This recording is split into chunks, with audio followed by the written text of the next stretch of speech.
heya, and hiya. Welcome into VGMporium, and if you're a returning customer, well, welcome back on in. I'm just gonna get right into it.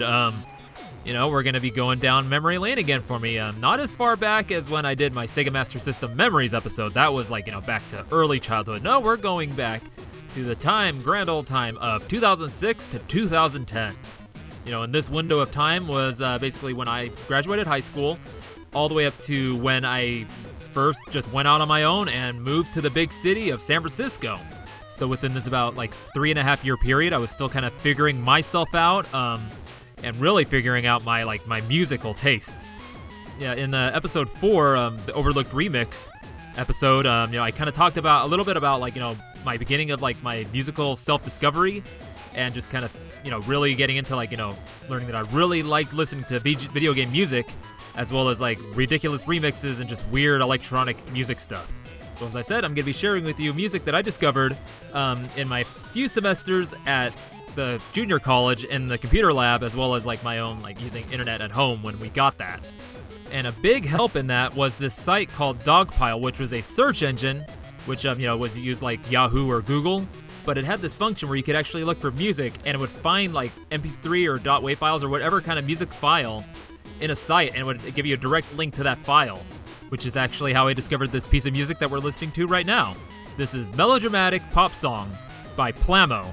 And I found this by looking up, I think I was just looking for video game music or 8-bit music or something like that, and it gave me this link to, and it went to his MySpace, and this song was on it, along with a bunch of other just really cool, weird songs this guy was making.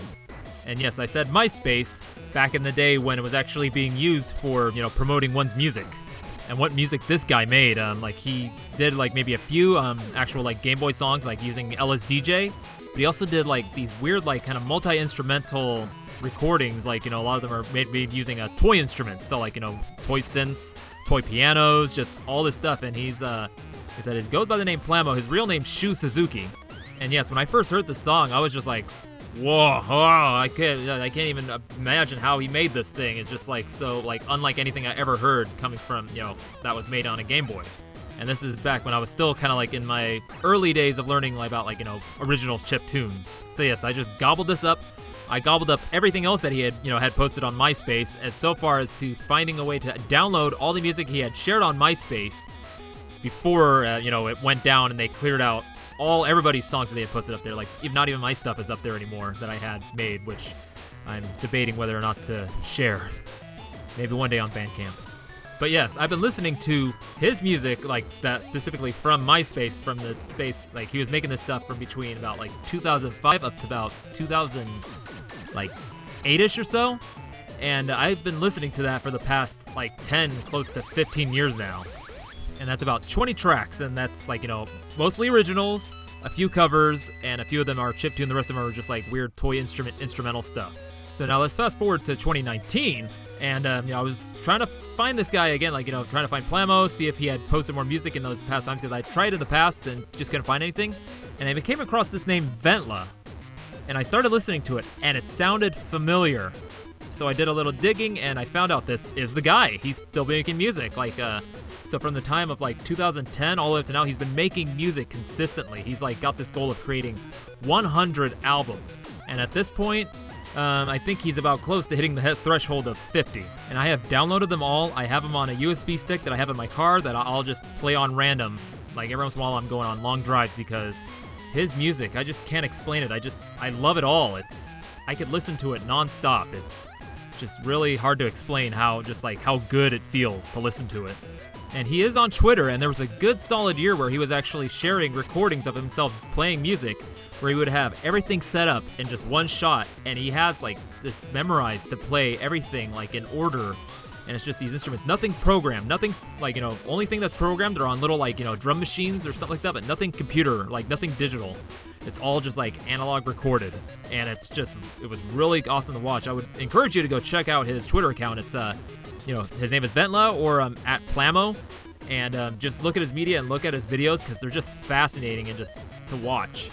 And he uses all sorts of instruments, little synths, little toy instruments, these weird little sample button things that just kind of play sound bites, and He uses his Game Boy as well as like for some backing melodies sometimes, and just like has everything playing off like a 4-track, and it's like all his music, you'll hear like this hiss of the tape in the background, and it's just, ooh, I just can't say enough about this guy and just how good his music is.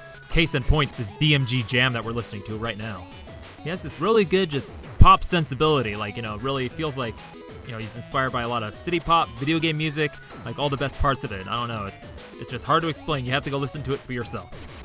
So I'll be definitely linking his Twitter and his Bandcamp on the show notes. And so again, this name of the song is Melodramatic Popular Song by Ventla, or at the time when he made this, Plamo.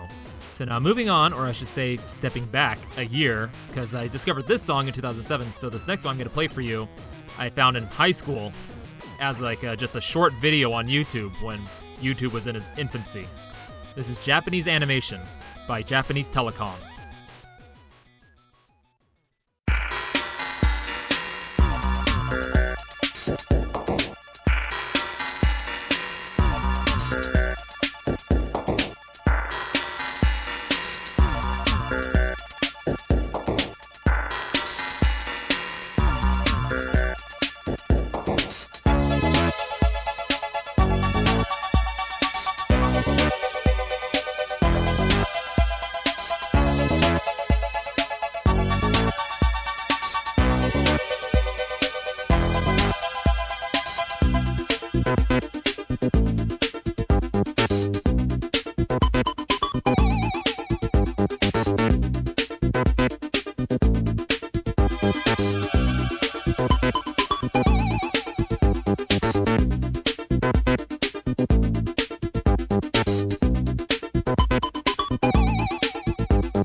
You just heard Japanese Animation by Japanese Telecom from their self-titled album, Japanese Telecom.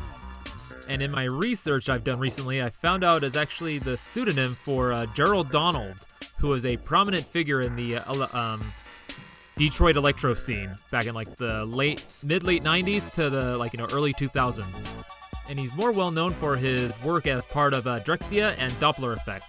So if you're an electro head or just like a general electronic music weirdo, you may know this guy. But yes, how I discovered this was, I can't quite remember. I was looking for something and I came across YouTube. It's kind of like first time I found it like in high school, and it was this video of like clips from Akira set to this music. And I was just fascinated by it because, like, you know, it sounded kind of chiptune. Had like those really simple waves, like square waves and sounds and stuff, but it wasn't video game music. It was something else, something new. So it took a little bit to grow on me because by this time I had also discovered drum and bass and Square Pusher, which really, like, you know, blah, blah, you know, like that Tim and Eric scene. There's like blah. But yeah, so the video itself was called Japanese Animation, so, you know, that's all I had to go off of. So a few years later, I decided to, you know, go looking for it, and I found it. I found the guy, or at least the group that I thought was a group that did it, Japanese Telecom. And they also did another album called Virtual Geisha, which actually has one of the songs I use as one of my ringtones, called Pagoda of Sin, which is just this really nice little simple melody. Has a little bit of a, you know, drum beat in there, but it's really light, and yeah, I like it. So yeah, this is just another one of those ones I just kind of come back to. I'll put on like both of these albums on if I just want to drone out while I'm driving.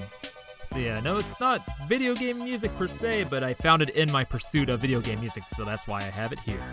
But what I'm going to play for you next is video game music, and it is actually one of my first forays into the world of the MSX. This is going to be Illusion Theme B and A from Illusion City, composed by Yukihara Urita, Tadahiro Nita, and Yasufumi Fukuda.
You just heard Illusion Themes B and A from Illusion City on the MSX2 Turbo, composed by Yukihiro Irita, Tadahiro Nita, and Yasufumi Fukuda.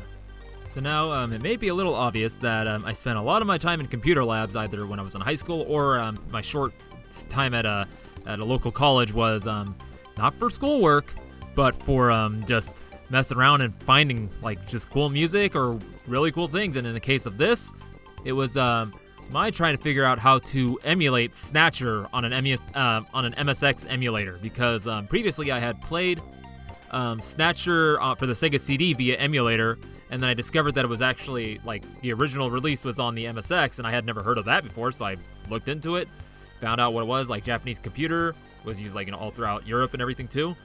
And I found a MSX emulator called Blue MSX, and I found the disk image of Snatcher, and for the life of me, I could not get it to work at all, ever. But in my searching, I also found other games, and this other one I found was called Illusion City, and I was able to get that one to work. And when it booted up, well, suffice to say, I was a little speechless, just as the cool, like, pixel art intro, like, beginnings kind of like muted tones, stills of, like, some kind of like dirigible looking things or ships and stuff, talking about, it's all in Japanese too. I didn't have a patched disk image or ROM. And then, after it gets over that big kind of like storytelling bit, it gets into like the second part, which is theme A, where it's showing like this whole scene of like this futuristic city. There's like just like these ships flying around, like this kind of patrol thing just kind of coming down slowly, lights all over the place, this guy walking down the street, crazy alien weird mutant thing just popping out of like, fading into the screen and jumping at him, and he pulls a gun out and shoots the alien thing, and that's where it ends. And it's just like, whoa, this is a cool, really, really cool. And yeah, I've got to play a little bit of it. Like I said, it was untranslated, so I really didn't know what I was doing with it. It's an RPG. Illusion City is an RPG, so it's pretty straightforward. Like, if you can just go through and do the battles and stuff. You can't read what the text is, everything is saying, but you can get the general idea of how to play through it. But the thing that really like caught me was the music, because like it was just like really different sounding. It sounded close to the music on like the FM music on Sega Master System. If we go back to my episode 35 Sega Master System memories, it's the YM2413. It's the same sound chip. It's just, I don't know, they were able to make it sound even more. It's like I said, it's the same sound chip, but they had the extra like that extra AY chip to kind of for like some extra like tones and stuff. But yeah, just the way how let's just call them the micro cabinet sound team were able to just make it sound like just this big epic really awesome sound. And actually I did bring a track from this game to when I had guest appeared on Rhythm and Pixels all those months, like so many months ago, back in like maybe I think it was like March or something, I can't remember, but we did it, like the theme was Wacky Ass Tunes, and I brought on this shop theme, which is just like bonkers crazy, just the way how it sounds and everything. So yeah, if you want to go check that out, go look for Rhythm and Pixels Wacky Tunes. And the one thing we really got to talking about too on this particular track was just the snare of that. Like, it's not inside in this track, but like throughout the game, there's like this snare that they use that is just like this really nice punchy sound. And I figured out what it was because I actually recreated it in Deflamask using the Sega Master System YM2413 extension that's that they Deflamask re-added like about maybe half a year ago. And it's a combination of the like the preset snare tone that comes with the YM2413 pulse tone and the noise like used in just like together, and it just creates just like certain volume levels on each one, and it just creates this really nice like full punchy just like snare sound. So yeah, that's how much I like this one. Made so much that I figured out how to recreate the battle theme for this game on Deflamask. Because I wanted to figure out how to make that snare. So now, like, really cool thing is that, I discovered this game and its music when my FM obsession was really starting to come to the surface. So that kind of brings us to our next track. It's called Funk Bump by Joshua Morse from his album Waveform.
That funky little ditty you just done heard was Funk Bump by Joshua Morse from his 2007 album, Waveform.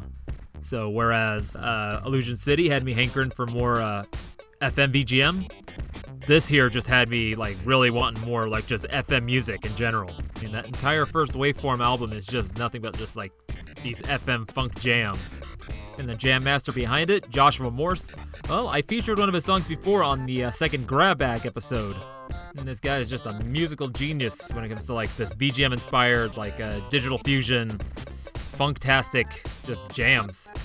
I mean, he's done about 7 of these Waveform albums. They're all just like the same thing, like really funky, all like changing different sounds. Like, this first one's FM, the second one's kind of focusing more on like kind of like arcadey, like SNES sounds, and then the next ones are all just like mixed sounds from like different video games and original sounds. And then just recently he completed a whole set called 6 volumes called Chipset, which is just like these really cool, just again like mostly FM VGM inspired kind of like New Jack swing R&B, like just really good smooth stuff. And then he's just started doing a chip funk, which is more focused on SNES sounds. But we're getting too far ahead. Coming back to the time when I found this this track in the album, it just like unlocked this new door in my head where I was like, I gotta have more of this stuff. So then that's around the same time I found the Masaya Shiranaga stuff on online when all I had to go by was MS and just like random FM stuff on this Japanese website. And yeah, just kind of got to the point where I was burning CDs of just nothing but like this like FM music. And yes, I was still burning CDs at this time, like in like 2008, 2009, because for some reason I hadn't just gotten a proper MP3 player until 2009.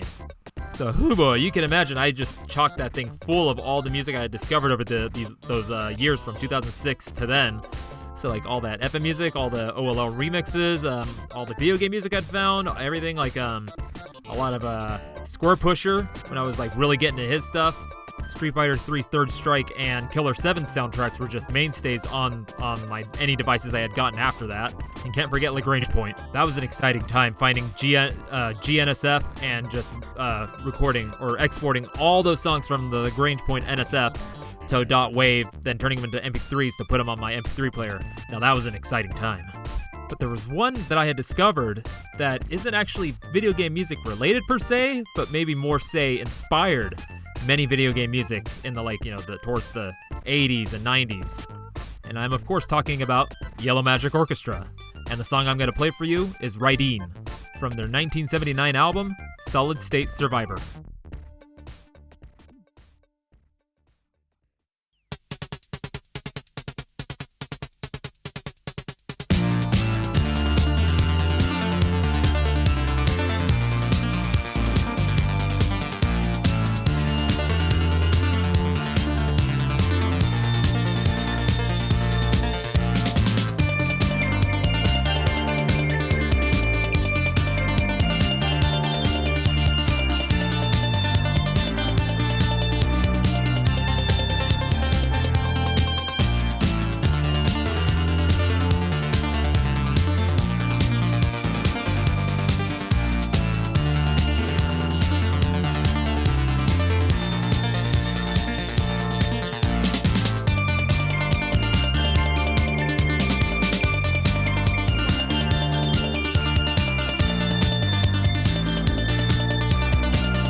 And that epic song was Riding by Yellow Magic Orchestra from their 1979 album Solid State Survivor.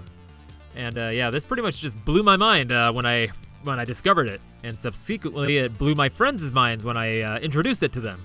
So now let's go to about 2008, 2009. I had stopped going to that local college because it just wasn't for me, and we had internet at home, so I didn't really need the computer lab anymore. So I was just I had found this site called That Hadoken Sound.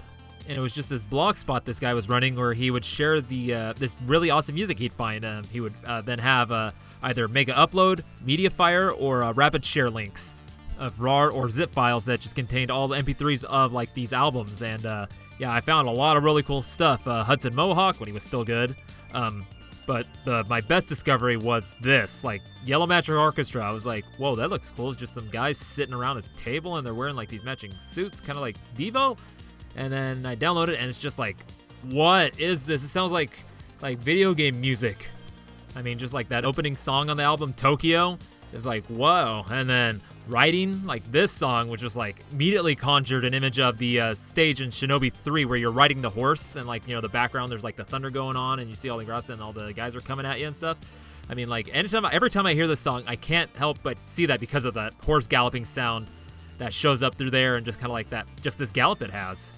So yes, basically how I did with Square Pusher, I just went and found all the albums I could find of theirs. I just like went searching, found either torrents or rare all those like media sharing sites or the file sharing sites and stuff, and just found all that I could because I was just obsessed with it. It was just all of it was just so good, and like this all had happened back in like starting in the 70s. Like whoa, this sound was coming from like the 70s, and then their like stuff in the 80s was really cool, and then like their 90s stuff is kind of a little bit more I don't know what to call it, maybe like esoteric electronic. It's like kind of like got dancey, but it's just really like weird, and they're off kilter in their own sound.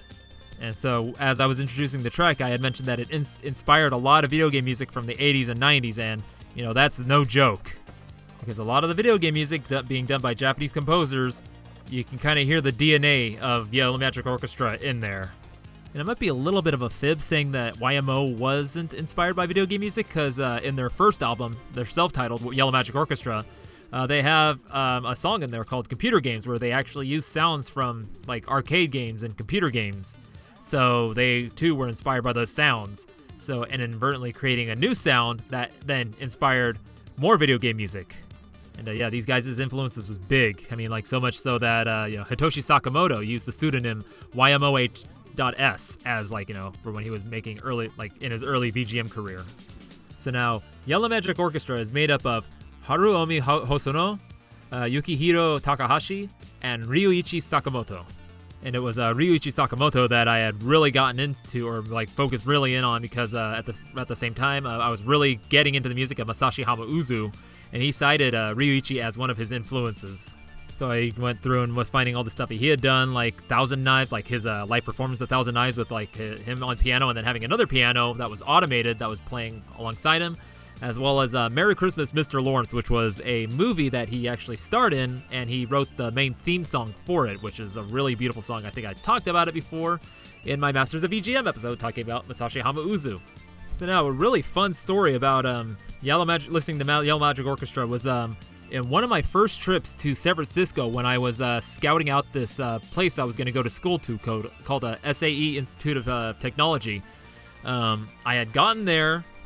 I was walking through the business district, listening to the Naughty Boys instrumental version, and it actually matched up with my walk from like through the business district all the way up the hill heading towards Chinatown, because I don't know, the music just matched up perfectly, because like when I got into Chinatown, it was like this kind of more Asian, like kind of like Oriental sounding, I don't know if the right word thing, and it's just, I don't know, it's really hard to explain. I might have to talk about it in a different episode in the future just to really get into it, but it's just one of my favorite memories.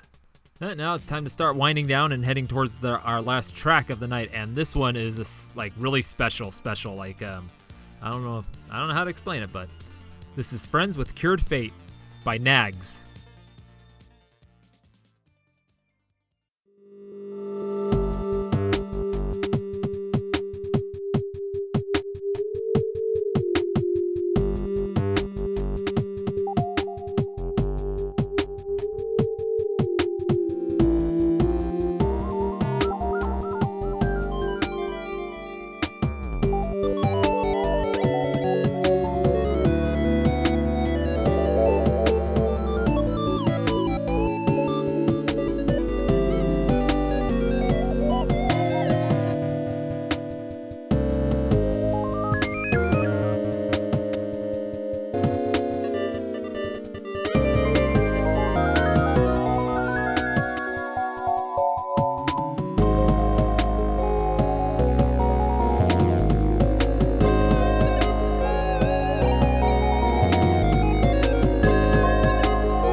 And that chills-causing track was Friends with Cured Fate by Nags. And I do want to note that when I first discovered this song, which was again through that Dogpile music search, that magical music search, the title was Friends with Cured Fate, and then parentheses, original was 97.6 kilobyte XM. And at the time, I didn't know what an XM file was, like the only context for XM I had was when they had the Sirius XM radio. Ah yes, the great futuristic technology of satellite radio. But in all seriousness, this song, when I first heard it, like I said, it brought me serious chills. It was one of those songs that actually caused me to tear up because I had never heard anything like it before. I didn't know about, I kind of knew about trackers through Maze Dude a little bit, but I still couldn't fathom how how somebody made this, because it sounded like it was like chiptune video game music, but I couldn't figure out what system it was from. For some reason my mind just wouldn't be able to comprehend the fact that it was maybe not made with a video game, music from a video game type sounding thing. I can't quite find the right words, but you get my idea. So I decided to start doing some digging, looking for more Nag stuff, and I found it. And then it, like I said, opened this doorway of finding more of just these tracker musicians like Huns and Riven, Nick Rippin, Yansuni, aka Tempest, Drax, Purple Motion. I mean, I could keep naming them off, but I'd just be here for a lot longer than I need to. And yeah, so many of the other songs I've been playing today, it's just this one opened up more musical doors for me, just new paths just to find this really amazing music that I didn't have any idea was out there. And yeah, just I can't keep coming back to this song because it's just so I don't know, it's just something about it is just so good. I love Nags' demo music, his tracker music, his demo scene music. It's just, I can't explain it. It just has this particular sound. It's like Plamo/Ventla's music. It just has this sound to it. It's just the way that Nags writes his music. It just kind of, I don't know. It's just, I can't find the right words. So, but what I actually do have words for is what next week's episode is going to be about, because this song and this musician actually kind of leads into it. And what is it going to be is a look at Nags presents 100 Best Demo Scene Small Tunes, which is a collection of demo scene and small tunes and chip tunes from dating back all the way back to the 1980s, late 1980s, all the way up to 2009. And I'm going to be playing about 10, count that 10, that's a 10th of this entire collection, the 10 songs that I like the most. So if you're a demo scene head or generally love tracker music, this is going to be for you. So no, I'd like to thank you again for coming into VGMporium. You can find it on all your favorite podcatchers, such as Spotify, Apple Podcast, Google Podcast, as well as on YouTube and social medias like Instagram and Twitter. And you can find me, your host, Rage Cage, also on Twitter and Instagram, as well as on SoundCloud, where I post all my original music. And eventually I'll be starting to post videos again onto my YouTube, because I probably need to do that. But anyway, make sure to tune in next week, because it's going to be a lot of really good tracker demo scene music.